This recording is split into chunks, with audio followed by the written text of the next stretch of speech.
एक नाबालिग लड़की, गरीबी से भरा बचपन, नशे और गलत संगत का जाल, चार दोस्तों की एक पार्टी और फिर एक ऐसा खूनी विवाद जिसने एक युवक की जान ले ली। आखिर उस शाम क्या हुआ था?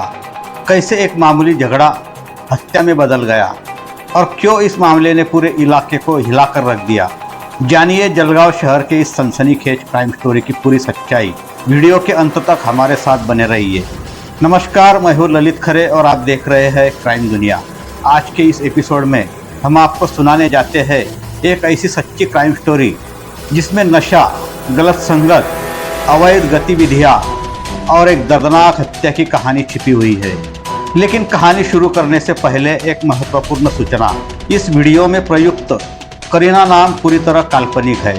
कानूनी कारण, गोपनीयता के अधिकार और नैतिक पत्रकारिता के सिद्धांतों का पालन करते हुए संबंधित नाबालिग लड़की का वास्तविक नाम गुप्त रखा गया है। हमारा उद्देश्य किसी व्यक्ति विशेष की पहचान उजागर करना नहीं, बल्कि घटना से जुड़े सामाजिक और कानूनी पहलुओं को दर्शकों तक पहुंचाना है। अब शुरू करते हैं इस पूरे मामले की कहानी। ये कहानी है करीना की, जो कभी जलगांव शहर में भीख मांगकर अपना गुजारा करती थी।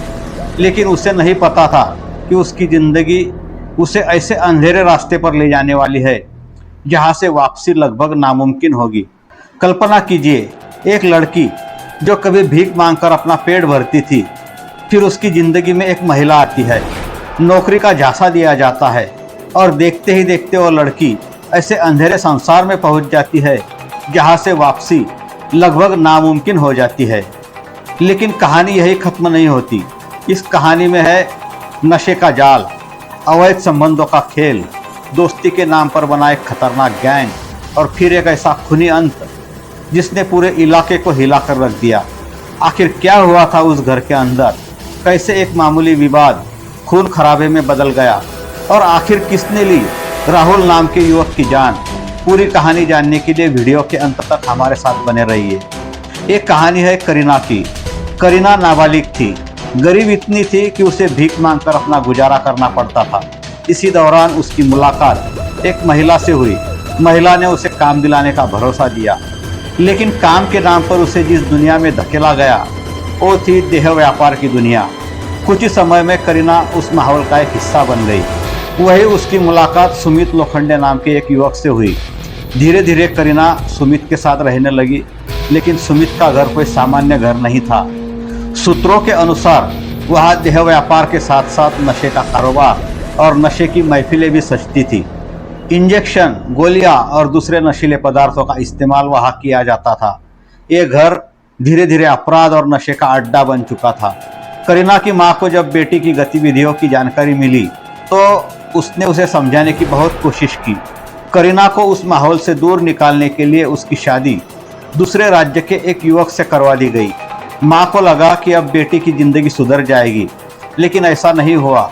सिर्फ एक महीने के भीतर करीना अपने ससुराल से वापस जलगांव लौट आई और फिर से उसी दुनिया में लौट गई जहां से निकालने के लिए उसकी माँ संघर्ष कर रही थी।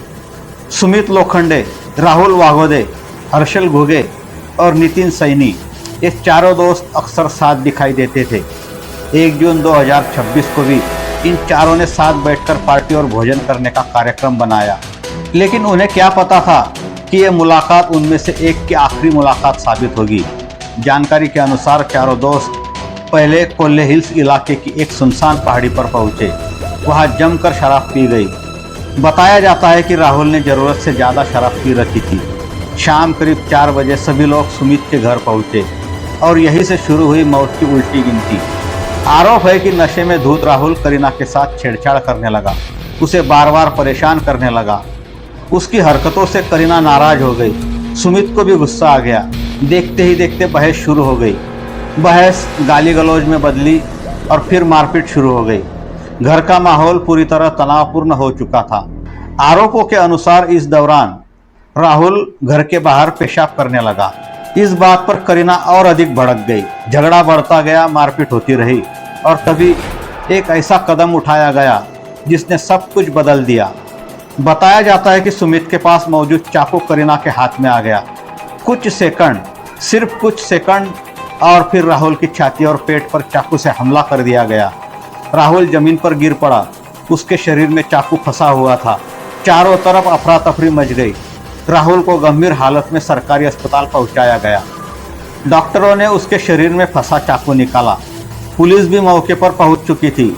मामले की जांच शुरू हुई, लेकिन इलाज के दौरान राहुल जिंदगी की जंग हार गया। उसकी मौत हो गई और मामला हत्या में बदल गया। राहुल की मौत की खबर मिलते ही करीना और सुमित फरार हो गए।